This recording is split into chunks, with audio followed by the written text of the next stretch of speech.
Good morning, everybody. Silas back again today, and we have got a busy one today, but we got lots of cool stuff going on. Skyler's here right now. He brought a really cool old truck. There's another guy with a cool old car on the way, and I'm trying to think of what all's going on. They're supposed to be here to pick up that Studebaker cab finally. That's just been a nightmare. I'm trying to think. There was something else going on today, but I can't remember what it was. But I guess I'll figure that out when I get to it. Bad news is that it's starting to get kind of windy, and I forgot to bring my wind mic. I just have my regular mic today because it's a little bit smaller, and so I'm going to have to get out of the wind to record. But occasionally I'm going to have to be in the wind anyway, so if it gets a little bit staticky, sorry about that. There's the truck. We'll check it out more in a minute, but first I want to grab the car off of his trailer. Okay, I got them both taken care of. They both had a bunch of catalytic converters, aluminum wheels, stuff like that too. So I got all those figured up, got them paid, they're out of here. So now we're going to check out this truck first. I'm not 100% sure what year this truck is. It's early 60s, so I'll have to look at the VIN number on it. But it doesn't look to be in too bad a condition. Always stored inside the barn. They drug it out to take pictures of it before they sold it. Yeah, you can definitely tell it was in the barn. Clear full of rat's nests. But the cab itself looks to be in pretty good condition, and it's not rusted out above the windshield. Wow, that is pretty rare right there. These things are always rusty up there.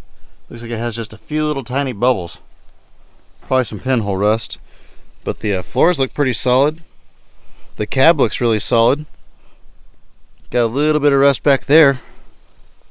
I think the doors are pretty good. Yeah, they're solid underneath. Well, there's a... No, that's a mud dauber nest. Never mind. Nope, they're solid.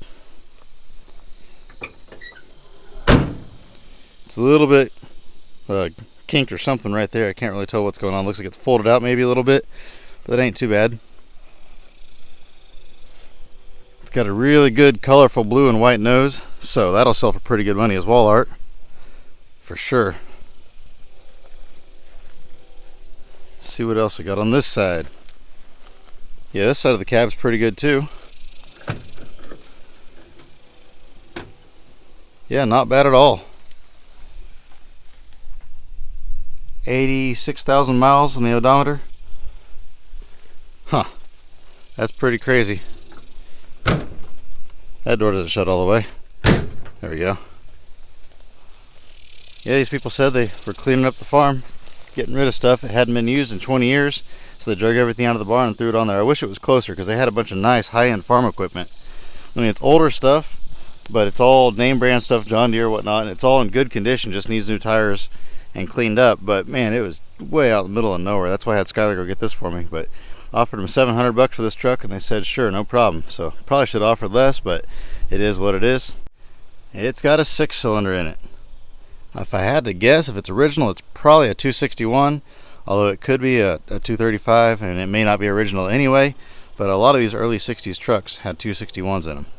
They said they parked it in the barn. Their grandpa or dad, I forget what the whole story was, but they parked it in the barn and it sat since. So if it still turns, I'm sure it'll run. But that cab will definitely sell for pretty good money. And then of course, like I said, I can cut the nose off of it for wall art. Nobody will buy the cab and front clip because nobody wants these big truck front clips. They don't look good on a smaller chassis. You've got to have big tires like that to make them look good.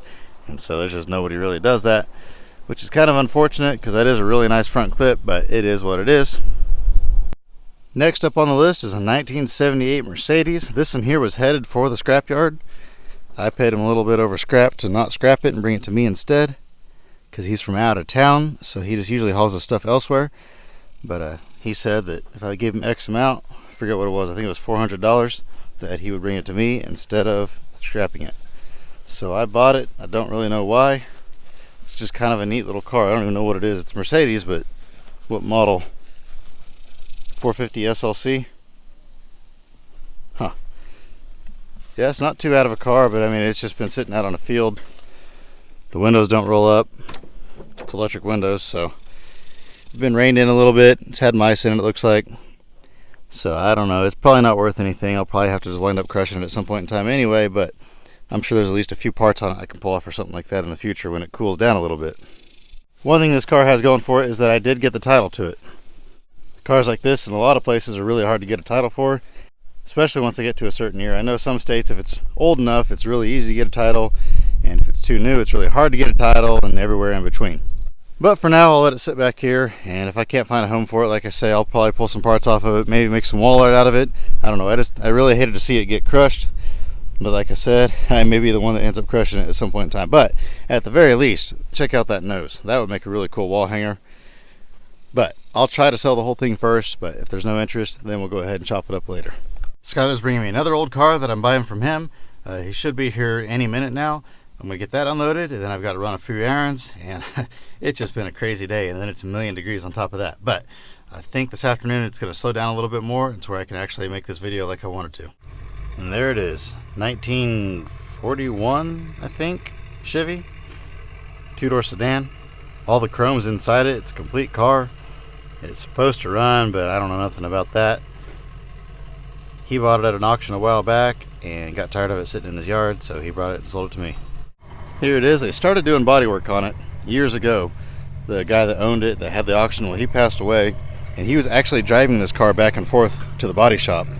If I can get the hood open, there we go. Got a really clean engine on it. They tried to get it started at the auction or something like that, and it was puking fuel out the carburetor really bad. It wouldn't start, so I'm just guessing it needs a rebuilt carburetor, but it still turns over fine. That hood is very hard. The deal inside that you pull, the pull cable is very hard to pull, so I just try to latch it halfway. But all the chrome pieces for it are inside the car. A couple of them are a little beat up, but they're not too bad. Got to reach in here to open the door. There we go. Yeah, all the dash is there. It's missing the one piece over there, but I believe it's in the back seat. The headlight rings, all that's there. It has an extra instrument cluster inlay in it. I think that's out of like a 40s Chevy truck. I could be mistaken on that, but I'm pretty sure that's what that's out of, so I guess that's my bonus on the deal. But yeah, it's got a bunch of chrome back there in the back seat off the car.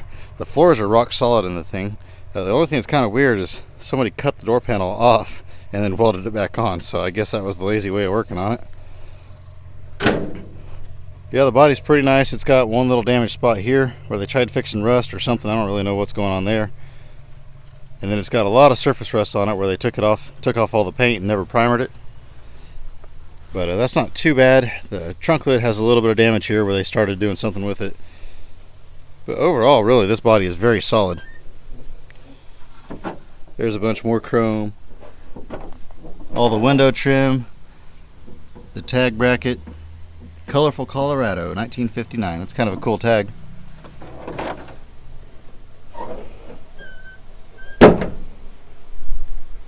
Yeah, it's not really a bad car. It's just really, really ugly because of the multicolors of primer and surface rust and that sort of stuff. So I think that's the biggest reason why it wasn't selling very good for my buddy.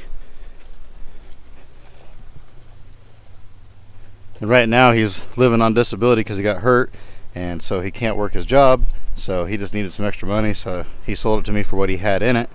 And so now I'm the unfortunate one that has to deal with all the people and try to sell it. I'll try to sell it like it is first. Maybe one of my connections will want it, but if not, I think what a guy's going to have to do is go ahead and primer the whole car. Even if you don't do like professional body work, just get it all one color so it's not multiple colors, and then put the trim back on it. And I think if a guy did that, that would increase the value exponentially. I've got to come back over here and pick all these up, but these are the converters that I bought. A couple of these are pretty high dollar, like that Dodge Diesel setup right there. That's a high dollar setup, whereas that Dodge Diesel isn't hardly worth anything. But there was another one of these in here somewhere. Oh, this one right here. This is off of a supercharged Grand Prix. That's a pretty valuable one right there. There's a couple of these others that were worth a little bit, but then some of these are pretty cheap, like these Nissans. Those are always cheap. It seems like I'll go weeks, or not that long, but 1 or 2 weeks without buying any catalytic converters, and then in one day I'll buy a ton. Between yesterday and today, what we've pulled off and what I've bought, there's probably 75 to 100 catalytic converters. That video where I shipped out all those catalytic converters, I had non-stop comments of that's where all the stolen catalytic converters go. Like, I'm one guy out of countless tens of thousands, if not hundreds of thousands of people that buy catalytic converters in the country.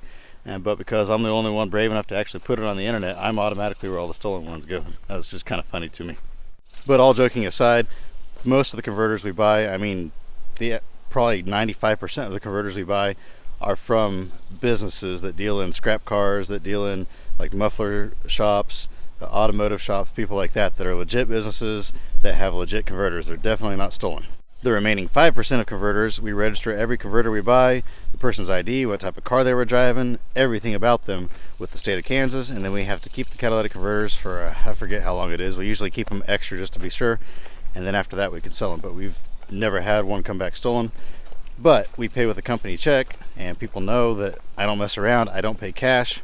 There's absolutely no funny business going on, and so if they steal a cat, they're definitely not bringing it to someone like me. They're taking it to somebody who hands them $50 cash and doesn't ask questions. The reason why I don't carry cash is, as you guys know, I'm usually working by myself.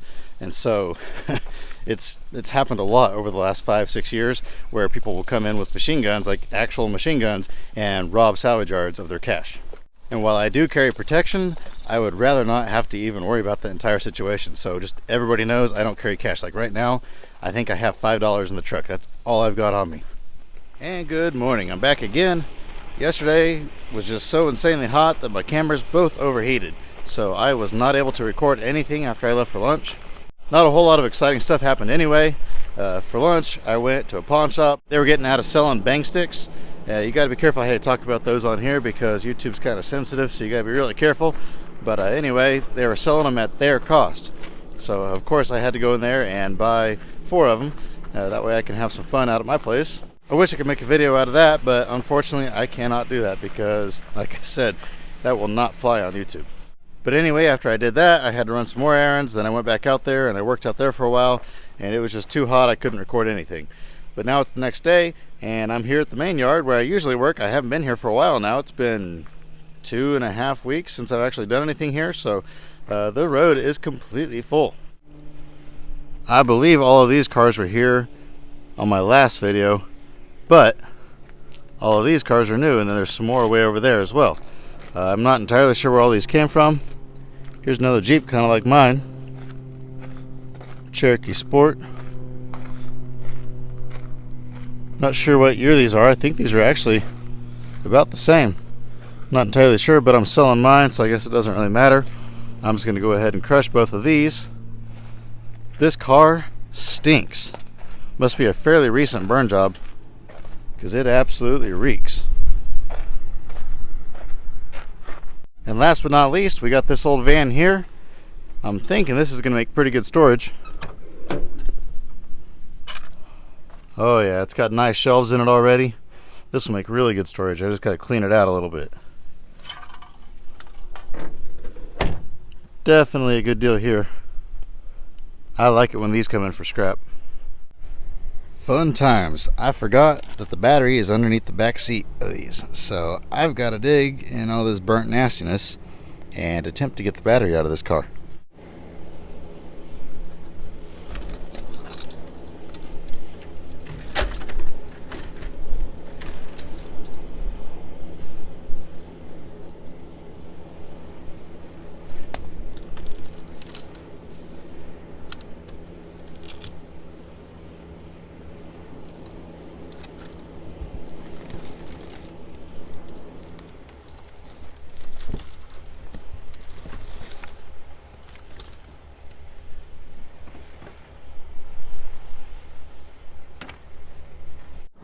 I forgot this car's a little bit newer than I thought it was, and the battery went back to under the hood on these.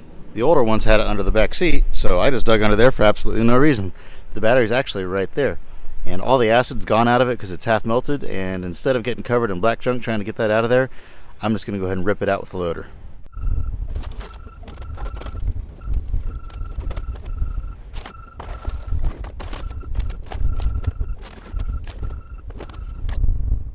I don't really have time to drain fluids and pull wheels and crush cars and all that stuff right now. I have got, like, basically today and maybe tomorrow to get all these cars out of the road, plus a bunch more stuff done inside the yard, so I really don't have time to be processing them all the way.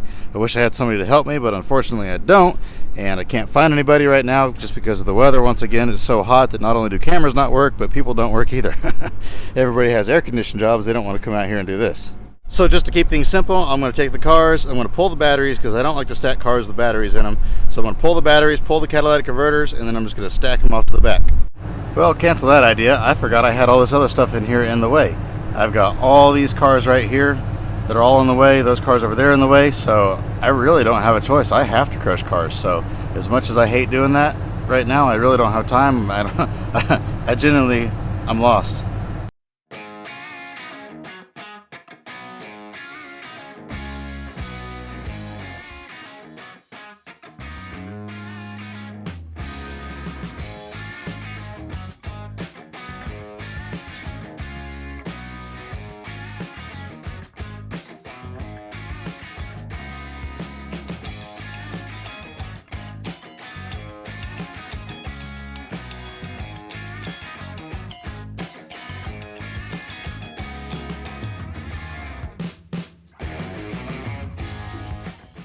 Well, I've got some good news and I've got some bad news. So I guess we'll do the bad news first, get that out of the way. That Studebaker cab that they were supposed to pick up multiple times now, yesterday, late afternoon, they called and said, we're here to get that cab. And I said, well, I didn't know you were coming. I'll be there in just a few minutes. And they said, no, we can't wait on you. We got to go. So we'll come back tomorrow. So I said, okay. And so I just took the bill aid and dropped it off over there. That way, if I wasn't there, the guy that rents the place could load it for me. Today, they were supposed to be there this morning. They showed up middle of the afternoon, which I'm glad I didn't wait on them today because I've already wasted enough time waiting on them. And the guy gets there and says, I'm here to get the cab, and went to load the cab. And the guy says, oh, it's got a broken windshield. I'm going to refuse this load. So I said, well, just knock the windshield out of it. Told the guy, and the guy was going to knock the windshield out of it. That way it wouldn't even have a windshield. And the guy says, nope, don't have time to wait on you. So he just left. So I guess what I'm going to do is, I'm just the guy that bought that is from the United Kingdom. I'm just going to go ahead and send his money back and just tell him, look, sorry, I don't know what else to do. I can't handle these shipping companies. I've already lost so much money on that cab. It's unreal, and lost time. So it's just not even worth it to me anymore. I'll cut the doors off and cut the back of the cab off for wall art and send his money back and call it quits. Now the good news. The good news is I believe I found somebody that's going to come out here and help me part-time. They're just going to help in the mornings, maybe a little bit in the afternoons if it cools down. But for sure in the mornings when it's a little bit cooler. So just that little bit of help for a few hours a day is going to make a world of difference. Technically this isn't my place, so I can't go out and actually hire somebody onto the business. But at the same time, I'm absolutely desperate at this point in time. So I just put a post on my personal Facebook page like, look, is there anybody that wants to come out here and help me for 15 bucks an hour? And just part-time on the side, you know. So finally I had a couple people that say they were interested, and one guy says he wants to go ahead and get started. So that's good news. Probably going to start next week. That will make my life tremendously less stressful having somebody to help. I wish I had a full-time helper, but unfortunately, as you guys know, sometimes I'm not here, so having somebody full-time would be kind of difficult because if I'm not here, nothing's happening, yada yada yada. Both of these cars just came in. They both run and drive. There's Mercury over here. It's just really ugly. The car is all beat up all over the place, inside and out, and then also the transmission slips between first and second, and one of the CV shafts is bad. It's just junk. It's ready for the crusher. This Malibu here is actually a pretty clean car, but they hit a car. Somebody ran a stoplight right in front of them, texting and driving, and they hit them. They didn't hit them very hard, but even just this little bit of damage, it was going to cost more to fix this little bit of damage than what they could just buy a whole nother car for. So they went out and bought another car and scrapped this one. But I'm about done here. Before I leave though, I want to show you guys a sneak preview of what my next video will probably be like. Either my next one or the one after that. I'm not entirely sure what my filming schedule is going to be. I have got to move this entire row of cars. I'm not even sure how many cars are here. I guess that's what I can do now is count them while I'm up here. I got quite a few of them here, I think. One of them's a Taurus show. You guys may remember that one. It used to be sitting outside the fence. It was in some of my previous videos. I never did crush it. I never had time to process it, but now it's in here in the scrap pile. I'm not too worried about the stuff that's all the way that direction. I mainly kind of where that blue, is that a Saturn on top of that Ford? I think so anyway, but from there all the way out and out that road there, I think there's about 35 cars in here. I probably won't have time to process them all. I might process some of them, especially if I have somebody helping me. That'll make things go a lot quicker, especially aluminum wheels. That's what takes the most time for me, is climbing in and out of the loader, taking aluminum wheels off and draining fluids. So if I have somebody help do that, I can get these moved. I've got a few old cars like this old Dodge truck here, the 66. I'm keeping that. That one's one of mine. Some of these in here are my dad's, some of these are mine. There's quite a few old cars that wrap all the way up around the corner, but I've got a pretty big update coming for you guys on this building up here that leaks really bad. This back half back here though, we're going to be tearing down. That's the long story short. Just half of the building we're going to be tearing down for now, and so I've got to completely dig it out, and all these cars have to be gone, and there has to be plenty of room in here so they can set dumpsters, tear it down, put it in the dumpsters, all that sort of stuff. So I got a lot of work to do. It's probably not going to be doable in one day. It's probably going to take me at least 3 or 4, maybe 5 or 6 days to get all this done, especially if I have customers coming in at the same time. In addition to all those cars, this entire area here is solid bicycles. You can't really see them because of the trees. They've all grown up between the bikes now. Most of these, and by most I mean all of these, are going to get scrapped. I think there's one cool old buzz bike or something over here in those trees somewhere. I might save that one, but other than that, I'm just going to scrap all of these, and that way they can tear this building down over here on the side. But like I said, all of this is going to be separate videos. As I get time to work on this, I'll come in here, start working on it, recording. I will give you guys more details on the buildings once I know a little bit more. Like I said, it'll probably be 1, maybe 2 videos, maybe 3 videos from now, sometime like that, but just be looking for it. Got some pretty exciting stuff going on. I've also got a few other things going on that I've got to go film. I'm getting ready to go out of town and film some cool stuff again. So this month, right now it's kind of the beginning of August that I'm filming this. I have got so much stuff to film that this month I don't know how I'm going to get it all done, but I've got some really, really cool stuff coming up. So I'm really excited for the things going on this month. I just wish it was a little bit cooler. But that's all I'm going to have for this one, guys. I hope you guys enjoyed it. A little bit different of saving some old cars and then crushing some new cars. If you enjoyed it, please give me a thumbs up. And as always, I hope you have an absolutely fantastic rest of your day. And remember to get out there and find an adventure. We'll see you next time. Hit a bit $2,000 bill, my 15, let you in, boys, 17 and a half, down to 22, now 5, hit a bit 27 and a half, hit him a 3, hit him a 3, here now 32 and a half and 5, hit him a 35, here now 7 and a half and 4, hit me 4, now $4,500 bill, hit me 45, hit a bit $4,500 bill, hit me 2 and a half, hit a bit 42.50, hit a bit 2 and a half.